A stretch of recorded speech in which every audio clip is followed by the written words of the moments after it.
Today, I want to talk about what I'm going to call 10 tips for helping you on your journey of your dissertation. I just want to go through some ideas and reflections I've had from 20 years plus of working with doctoral students.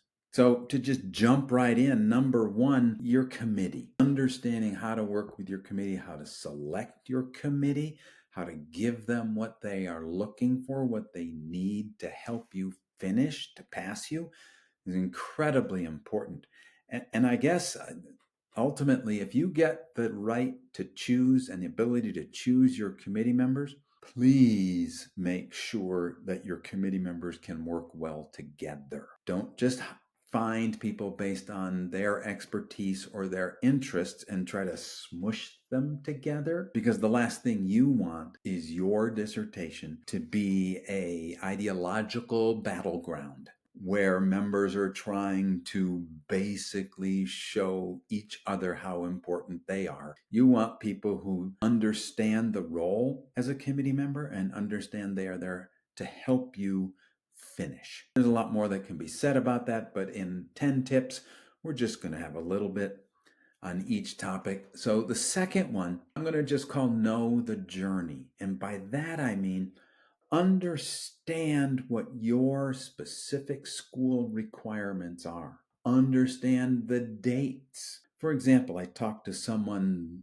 a few months ago and they said, I'm going to defend my dissertation next semester and I'm going to finish and graduate next semester. And I asked them a simple question. Does your university allow you to defend your proposal and defend your dissertation in the same semester? Many don't. And that person checked and found out their university would not allow that to happen. So the more you understand things like that, when the IRB has to be turned in, how long they take, all of those administrivia type things, the better off you're going to be. Another example is if you say, I'm going to graduate in June and walk in the June graduation, what's the university's deadline for allowing you to do that? It could be April 15th. It might be as late as early May, but it is not typically June 1st for a June 10th graduation. Understanding that can save you a lot of time and maybe even a lot of money. Moving on to number 3, when you're writing a dissertation, doing research, you need data, whether it's stock market data or teachers to interview. Do you have access to that data? I've seen too many people have proposals defended and then go see, geez, can I get the data? And then find out after months of delays and months of trying that they don't actually have access to data. And that can cause all kinds of stress. And having to go back to your committee and maybe to the IRB and get different approvals and slows you down and can be kind of defeating. So if you're thinking about things like this ahead of time, the process moves much more quickly. Number 4, I'm going to broadly call support. Do you have support in your life for this process? Do you have academic support? Meaning, does your chair and your committee support you? Are they there to answer your questions? Do they actually answer your questions? Outside of school, do you have a support network? This is a very long and lonely journey sometimes. You want to make sure that there are people who understand what you're going through and are there to listen. So if your chair, your committee are there in name only, let's say, and aren't providing much support, or the support they offer doesn't seem to be helping you to move forward, you have a couple of options. One, you can ask for new chair and or committee members. That's a process, depends on your school. Some may or may not even allow it. The certainty you face is, will the new chair and or committee agree to go along with what you're doing? If not, do you then have to modify things? Or there are outside support coaches who are available to do things like that. My only Caveat for that is find a coach who's been through it many, many, many times. Not just written a dissertation, but one who has supported many people, because there's all kinds of different ways that you've never thought of that can come up, and you want someone who's seen just about all of them and can help you strategize a way through and support things. The fifth point is learn the academic language. You quite literally are learning a new language. Most of us have English as a first language, but even if it's a second language or third language or fifth language, it's not an academic writing language. So we have to learn how to express ourselves academically. Probably the simplest advice to this is write like the people in the articles that you're reading. Now, what that means is if you're making a statement, back it up. Have a citation. If you're talking about a methodology, every single step. Don't leave anything out. I say this multiple times a week, be boring. By that, I mean if you have a problem statement, a purpose, you're going to say them over and over again, and don't fall into the trap of saying, gosh, I remember high school English and I need to say this a different way in order to keep it interesting. Every time you try to make it interesting and insert different words, we've got new meanings, and your committee can just go, warning, look out, oh my God, different words, what are they doing? So just repeat the same problem statement, the same purpose, the same research questions over and over again. You're going to finish much faster. Tip number 6 kind of goes along with number 5. You're going to be asked to follow a certain style. APA is a very popular one. Chicago Manual of Style. This gets to the academic writing, but it also gets to things like citations. How do I do an in-text citation? Is there a comma? Do I use all the names of people? Is there, when I get to references, how do I do the references? Where do I put a semicolon?